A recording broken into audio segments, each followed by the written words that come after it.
We haven't talked about your favorite currency. Were you long the pound heading into the British election?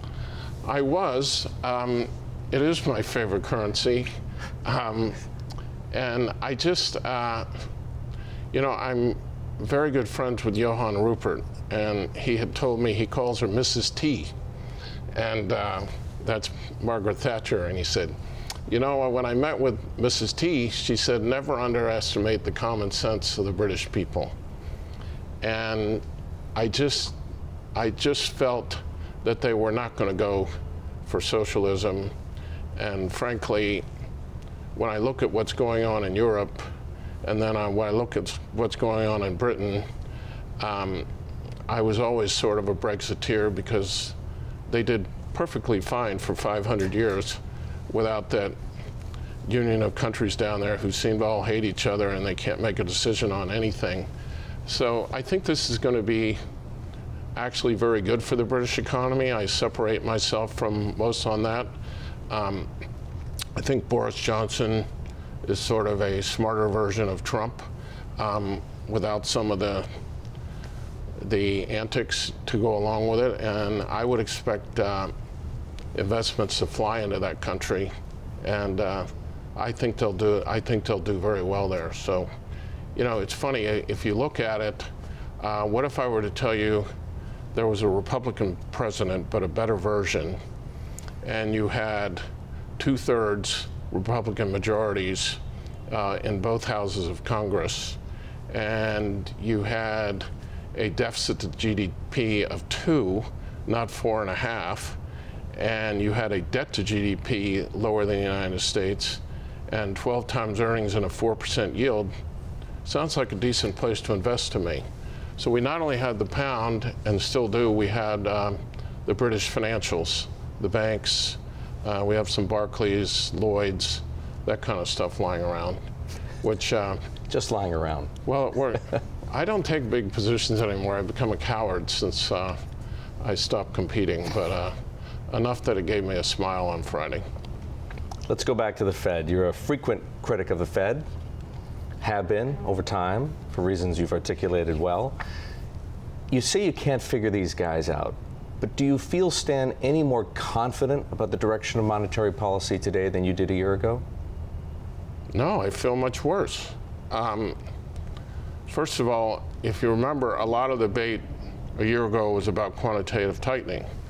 And despite the fact that at least the 7 or 8 previous times we had done QE, bonds had gone down and stocks had gone up, John Williams and some others there said that QT had no impact on markets. And frankly, we switched from QT to QE, and what happened? Bonds are going down in price, and equities are going up. But it was just lucky, 8 out of 8.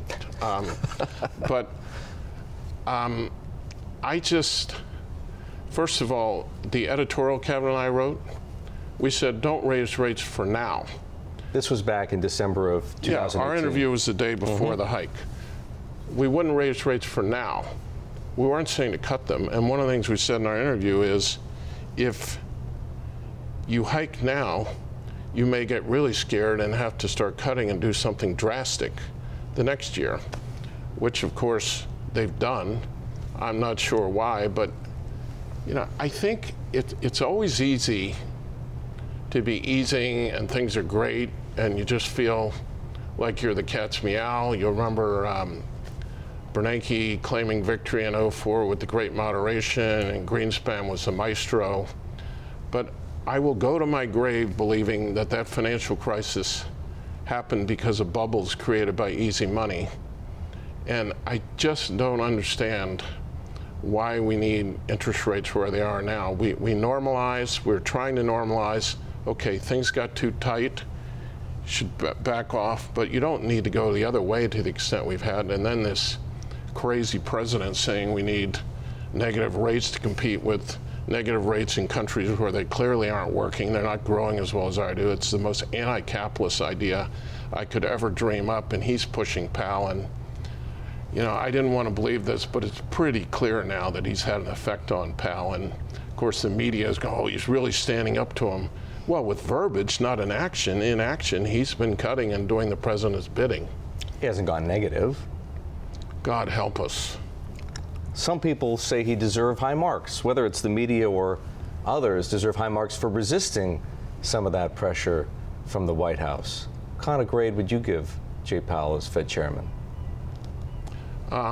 Not a good one. I don't think he's resisted anything. He just... Well, rate him against Yellen, Bernanke, Greenspan.